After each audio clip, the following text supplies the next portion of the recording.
பிறர் மனைவி மீது ஆசை கொள்ளாதே. பிறருக்கு உரியது எதையும் கவர்ந்திட விரும்பாதே.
இந்த கப்பிள்ஸ் இவ்வளோ சந்தோஷமா இருக்காங்கல்ல.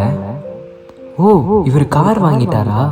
இதெல்லாம் பார்க்கும்போது இந்த மாதிரி லைஃப் ஏன் எனக்கு இல்லை, இந்த மாதிரி லவ் ஏன் எனக்கு இல்லை, இந்த மாதிரி ஏன் கம்ஃபர்ட் எனக்கு இல்லை, எனக்கு மட்டும் ஏன் இல்லை, இப்படி அடுத்தவங்க அடுத்தவங்கன்னு அடுத்தவங்கள பார்த்து நம்மளுடைய நிம்மதியை இழந்துடுறோம். நம்மக்கிட்ட இருக்கிற சந்தோஷத்தை இழந்துடுறோம், அமைதியை இழந்துடுறோம். எனக்கு கிடைச்ச எல்லா பிளெஸிங்ஸையும் நான் மறந்துட்டேன். அதனால தான் மற்றவங்களுடைய சந்தோஷம் எனக்கு ரொம்ப பெருசாக தெரியுது. எப்போ நம்ம மற்றவங்களுடைய உடைமைகளுக்கும் உறவுகளுக்கும் ஆசைப்படுற நம்மளுடைய நிம்மதியை இழந்துக்கிட்டு இருக்கோம் அப்படிங்கிறத ஞாபகம் வச்சுக்கோங்க. இனி உங்களுக்கான நிம்மதியும் சந்தோஷமும் எங்கே கிடைக்குங்கிறத கண்டுபிடிங்க.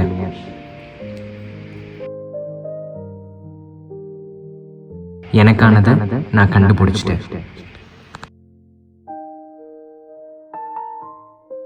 மாதா டிவி நேயர்களுக்கு வணக்கம். நான் உங்க ரிச்சர்ட் ஆஸ்வின். இது ஜென்சி கோட் 10 கமாண்ட்மெண்ட்ஸ் நம்ம 2026ல என்ன நிலைமையில இருக்கு அப்படின்னு சொல்லி பார்த்துட்டு வரோம். இன்னைக்கு நம்ம பார்க்க போறது last 2 commandments. Do not covet your neighbor's wife. Do not covet your neighbor's goods. பக்கத்து வீட்டுக்காரனோட மனைவிக்கு ஆசைப்படாத, பக்கத்து வீட்டுக்காரனோட பொருட்களுக்கு ஆசைப்படாத அப்படின்னு சொல்லி கடவுள் சொல்றாரு. ஆசையை கட்டுப்படுத்துறது எவ்வளவு கஷ்டம் தெரியுமா கடவுளே? நீங்க ஈஸியா சொல்லிட்டீங்க. நீங்க ஒரு நாள் மனுஷனா இருந்து பாருங்க அப்படின்னு கூட நம்மளால சொல்ல முடியாது. ஏன்னா உங்களுக்கே தெரியும், நம்ம கடவுள் மனுஷனா வந்து எல்லா டெம்டேஷன்ஸையும் தாண்டி வாழ்ந்து காமிச்சிருக்காரு.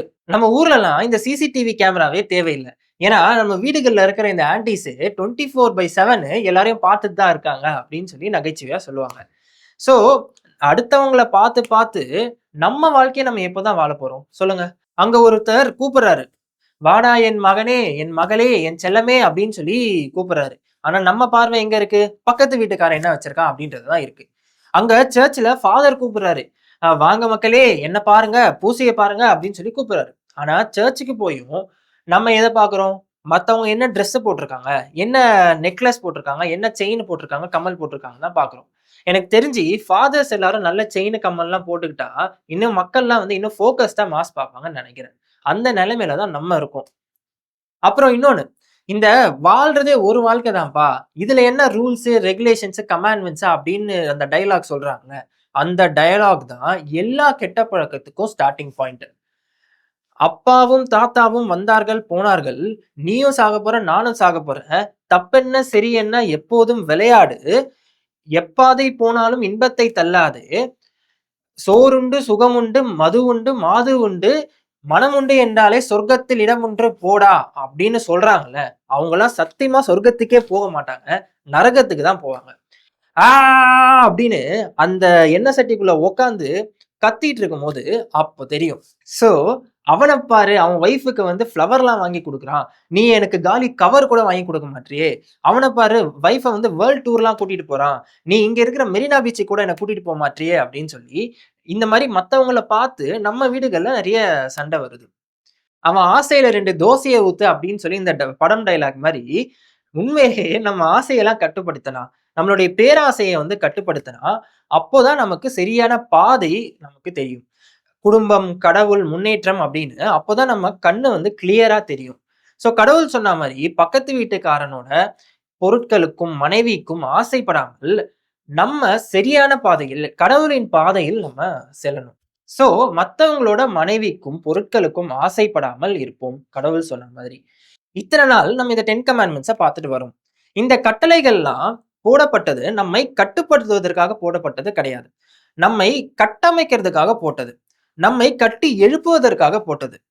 இந்த 10 கமாண்ட்மெண்ட்ஸ் வந்து வெறும் ஒரு ரூல்ஸ் லிஸ்ட் கிடையாது. நம்மளோட லைஃப் லிஸ்ட், நம்மளுடைய பக்கெட் லிஸ்ட், நம்மளுடைய வாழ்க்கையில ஜெயிக்கிறதுக்கான சீக்ரெட் இன்கிரீடியன்ட்ஸ் லிஸ்ட் தான் இந்த 10 கமாண்ட்மெண்ட்ஸ். நம்ம மாதா டிவில இத்தனை நாள் இந்த விஷயங்கள் எல்லாம் நான் வந்து நகைச்சுவையோடு சொன்னதுக்கு காரணம், நல்ல விஷயத்த கூட உப்பு காரம் போட்டாதான் வந்து 4 பேர் கேட்குறாங்க. அப்பதான் வந்து நம்ம கவனிக்கவே ரெடியா இருக்கோம். ஸோ இதனால யாராவது மனசு வந்து கஷ்டப்பட்டு இருந்தா மன்னிச்சுக்கோங்க மக்களே. கடவுள் நம்மோடு இருக்கிறார். கடவுள் வந்து நமக்காக எல்லா விஷயங்களும் கொடுப்பார். God is with us. God will fight for us. God will win for us. God will give everything for us if you believe. நீங்கள் அவர் மீது நம்பிக்கை வைத்தால் மட்டும் போதும். மற்ற எல்லா விஷயங்களும் கடவுள் உங்களுக்கு கொடுப்பார். நான் உங்க ரிச்சர்ட் ஆஸ்வின். நன்றி, வணக்கம். மீண்டும் சந்திப்போம். இது உங்க ஜென்சி கோட்.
நான் தான் உங்ககிட்ட சொன்னேன்ல, என்னை வேரோடு அழிப்பேன். வேறு இப்போ என் கையில். நான் என் கால் நுனி வரைக்கும் வந்தேன்னு கூட சும்மா விட்டதில்லடா. ஆனால் நீ என் தலைமுடி வரைக்கும் வந்துட்டல, உன்னை சும்மா விட மாட்டேன்.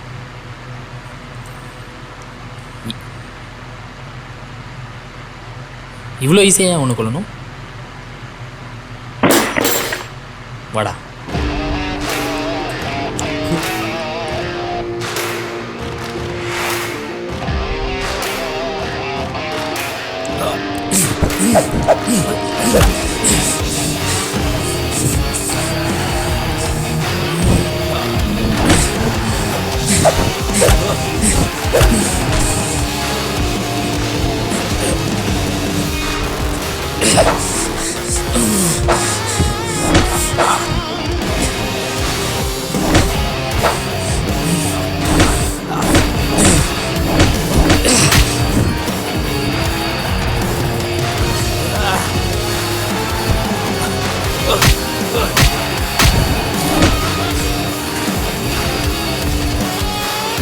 என்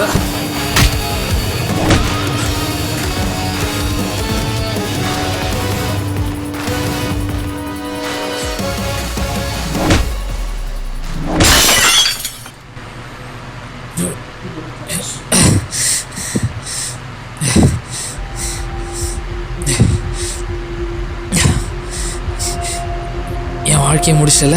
அடைச்சி வாழ்க்கையா? எப்போ இன்னொருத்தங்க வாழ்க்கையை அழிச்சு உன் வாழ்க்கையை வாழ ஆரம்பிச்சியோ அப்பயே உனக்கு வாழ்க்கைலாம் இல்லை. இனி நீ வாழ போகிற வாழ்க்கை ஜெயில் உள்ளதான். போலாமா? இயேசுவில் பிரியமானவர்களே, கட்டளைகள் 10 என்கிற தொடரை தொடர்ந்து பார்த்து கொண்டிருக்கிற மாதா டிவி உறவுகளே, சொந்தங்களே, மீண்டும் உங்களை சந்திப்பதில் மிக மிக மகிழ்ச்சி அடைகிறேன். இன்று நாம் கடைசி கட்டத்திற்கு, கடைசி இறுதியான 2 கட்டளைகள் ஆழ்ந்து தியானிக்க வரம் வேண்டி இந்த தொடரில் பங்கெடுப்போம். இறை ஆசீர்வாதத்தை பெறுவோம். 9வது கட்டளை, பிறர் மனைவி மீது ஆசை கொள்ளாதே. இயேசுவில் பிரியமானவர்களே, இன்னைக்கு இந்த உலகமே மாய கவர்ச்சியினுடைய பிடியில சிக்கி கொண்டிருக்கிறது. நீண்ட நெடிய தொடராக இருந்த தொலைக்காட்சி நிகழ்வுகள் எல்லாம் இன்று ரீல்ஸ், இன்ஸ்டாகிராம் அப்படியாக சுருங்கிவிட்டது. அப்போ உடனுக்குடனே இந்த ஆசைகளை தூண்டி எழுப்புகிற நம் உணர்வுகளுக்கும் உணர்ச்சிக்கும் இறை போடுகிற உலகமாக, தொலைத்தொடர்பாக, தொலைக்காட்சிகளாக, தொலைத்தண்டு கொண்டிருக்கிற தொலைக்காட்சிகளாக இன்று நம்முடைய உலகம் பயணித்துக் கொண்டிருக்கிறது என்பதில் நாம் எச்சரிக்கையாக இருக்க வேண்டும். இன்னைக்கு பார்க்கிற போது பிற மனைவி மீது ஆசை கொள்ளாதே. திருமண பந்தம் என்பது ஓர் ஒப்புயர்வற்ற உடன்படிக்கையின் உச்சம். ஆண்டவர் நம்மோடு ஏற்படுத்தி கொண்ட அந்த உடன்படிக்கையில நிலைத்திருக்கிறார். ஆண்டவர் நம்மோடு உடன்படிக்கை ஏற்படுத்தி கொண்டிருக்கிறார். அந்த உடன்படிக்கையின்படியாக நம்முடைய வாழ்க்கையை அமைக்க ஆண்டவர் அழைப்பு தருகிறார். அதே போல்தான் திருமணம் என்பதும் 7 அருட்சாதனங்களில ஒன்றாக இருக்கிறது. அருட்சாதனங்கள் என்பது கடவுள் நம்மை நோக்கி இறங்கி வந்து அவருடைய ஆசீர்வாதத்தை தருவது. பக்தி முயற்சிகள் நாம் மேற்கொள்கிறோம். பக்தி முயற்சிகளில நாம் கடவுளை நோக்கி செல்கிறோம். ஆனால் அருள் சாதனத்தில கடவுள் நம்மை நோக்கி வருகிறார், அவருடைய அருள் ஆசீர்வாதத்தை தருகிறார். அப்படி இருக்கிற போது திருமணம் என்பது உடன்படிக்கையின் அருள் ஆசீர்வாதமாக இருக்கிறது. அப்ப இந்த திருமணத்தினுடைய பிரமாணிக்கத்தை மீறுவது, திருமணத்துக்கு எதிராக இருக்கிற மனைவி கணவன் மீதும் கணவன் மனைவி மீதும் அன்பு வைக்க வேண்டும். ஆனால் இன்னைக்கு திருமணத்துக்கு எதிராக இருப்பது பிரமாணிக்கமின்மை. பிரியமாக வாழ வேண்டும், பிரமாணிக்கமாக வாழ வேண்டும், பிரியாமல் வாழ வேண்டும், இணைந்து வாழ வேண்டும், இணக்கமாக வாழ வேண்டும், இணை பிரியாமல் வாழ வேண்டும். அருள் சாதனத்தில் ஒன்றாக திருமணம் இருக்கிறது என்றால் அந்த திருமணத்தினுடைய மாண்பையும் மகத்துவத்தையும் நாம் எப்படி போற்றி பேணி ஒருவருக்கு ஒரு பிரமாணிக்கமாக இருக்க வேண்டும் என்பதை உணர்ந்து கொள்ள வேண்டும். கணவன் மனைவிக்கு பிரமாணிக்கமாக இருக்கிற போது, மனைவி கணவனுக்கு பிரமாணிக்கமாக இருக்கிற போது நாம் கடவுளுக்கே பிரமாணிக்கமாக இருக்கிறோம். கடவுள் நம்மோடு ஏற்படுத்தி கொண்ட உடன்படிக்கையில நிலைத்து நிற்கின்றோம் என்கிற எண்ணம் ஒரு மனைவிக்கோ ஒரு கணவனுக்கோ வந்துவிட்டால் கண்டிப்பாக அவருடைய திருமண வாழ்க்கையில பிரமாணிக்க இன்மை ஏற்படாது. திருமணத்தை நாம் அருள் சாதனமாக கொண்டாடி பாவிக்க வேண்டும். இந்த திருமணத்தில 2 முக்கியமான பண்புகள், பயன்கள் இருக்கிறது. கணவன் மனைவி இடையே இருக்க வேண்டிய அன்பு. 2வது, குழந்தைகளை பெற்றெடுத்து கடவுள் விரும்புகிற திரு குடும்பமாக, நம்முடைய இல்லறம் நல்லறமாக, 2 மனங்கள் இணைகிற திருமணத்தில ஒரு மனமாக கடவுளுடைய பிள்ளைகளாக வாழ்வதுதான் இந்த திருமணத்தின் அடிப்படை பண்புகளாக இருக்கிறது. அப்ப இந்த திருமணத்துல பிரமாணிக்கையின்மை எங்க வருகிறது? ஏன் ஒருவர் மற்றவரை விரும்புவது கிடையாது? திருமணமாகி ஒரு சில ஆண்டுகளில அங்கு ஒரு நிம்மதி இல்லை, அங்கு ஒரு திருப்தி இல்லை, அங்கு ஒரு மகிழ்ச்சி இல்லை. ஏன் என்று பார்க்கிற போது நன்றி உணர்வு கிடையாது.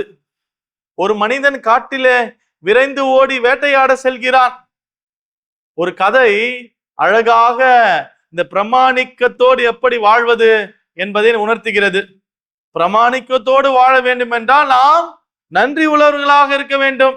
மனைவி கணவனை நன்றியோடு நினைத்து பார்க்கிற போதும் இவர்கள் இருவருமே ஒருவர் கடவுள் தந்த பரிசு என்று ஏற்றுக்கொள்கிற போதுதான் அவர்களிடையே அந்த உறவு சிக்கல்கள் இல்லாமல் அந்த இன்பத்திலும் துன்பத்திலும் உடல் நலத்திலும் நோயிலும் நான் என்றுமே உனக்கு பிரமாணிக்கமாக இருக்கிறேன் என்கிற அந்த உடன்படிக்கையின்படியாக வாழ்வை அமைத்துக் கொள்ள முடியும். இந்த நன்றி உணர்வுக்கு ஒரு கதையை நாம் சற்று ஆழ்ந்து சிந்திப்போம். காட்டிலே வேட்டையாட ஒரு மனிதன் ஓடி செல்கிறான். வேட்டையாட வேண்டும் என்று வேட்டையாடுவதற்கு விலங்குகளை தேடுகிறான். அவனுக்கு 24 மணி நேரத்தில வேட்டையாடுவதற்கு ஒரு விலங்கு கூட கிடைக்கவில்லை. இறுதியாக ஏமாற்றத்தோடு திரும்பி இல்லம் வரலாம் என்று வழி தேடுகிறான். வேட்டையாடுவதற்கு விலங்கும் கிடைக்கவில்லை. எப்படியாவது காட்டிலிருந்து வீட்டிற்கு வர வேண்டும் என்று வழி தேடுகிறான். வழியும் தெரியவில்லை. உண்பதற்கு உணவு கிடைக்குமா, குடிப்பதற்கு தண்ணீர் கிடைக்குமா என்று பார்க்கிறான். உணவும் கிடைக்கவில்லை, குடிப்பதற்கு தண்ணீரும் கிடைக்கவில்லை. தாகத்தோடு பசியோடு இந்த இரவு எப்படி செல்லுமோ, எப்படி நான் வழி தேட போகிறேன் என்று கடவுளிடம் கூக்குரலில், ஆண்டவரே என் குரல் கேட்கிறதா, எனக்கு ஒன்றுமில்லையா, இந்த இரவிலே நான் மாண்டு விடுவேனா, செத்து விடுவேனா என்று கடவுளிடம் முறையிடுகிறான் அந்த மனிதன்.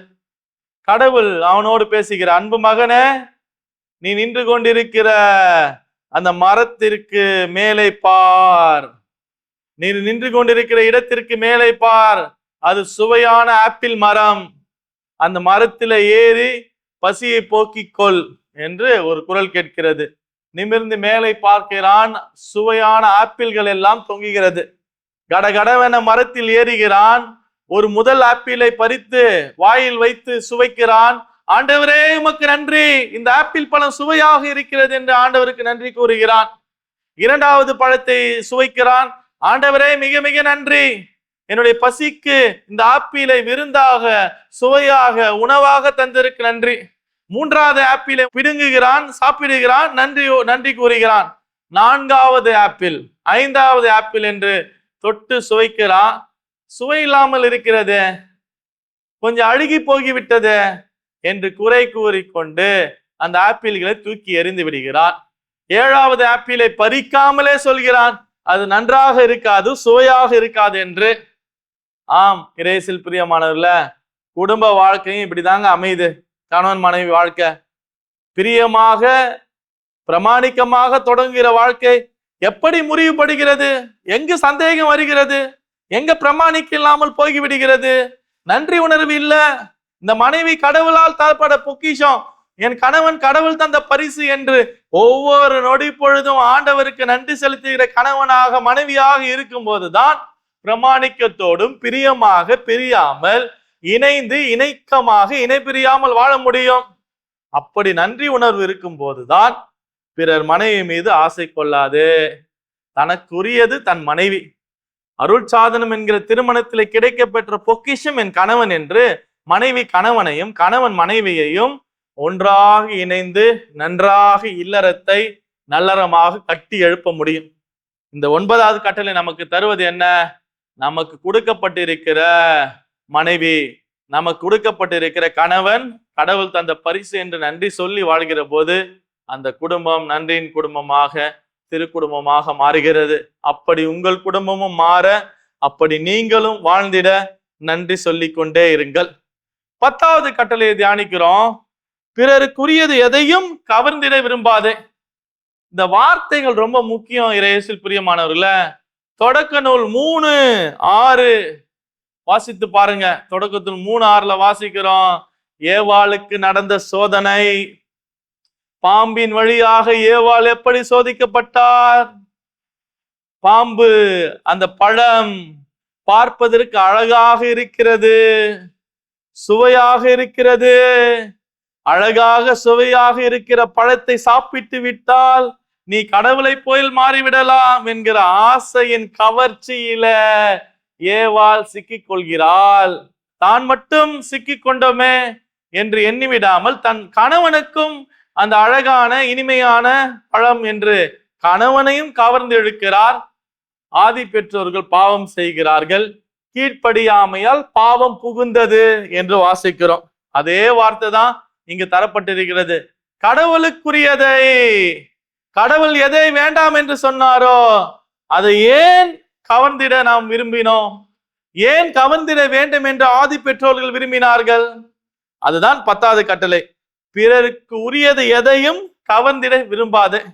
அப்ப ஆதி பெற்றோர்கள் கவர்ந்திட வேண்டும், அந்த பழத்தை உண்டிட வேண்டும், அழகாக இருக்கிறது, சுவையாக இருக்கிறது என்று அது மேல் ஆசைப்பட்டார்களே, அவர்கள் உணர்ந்தார்கள் நாம் நிர்வாணமாக இருக்கிறோம், பாவம் செய்து விட்டோம் என்று நினைத்தார்கள்.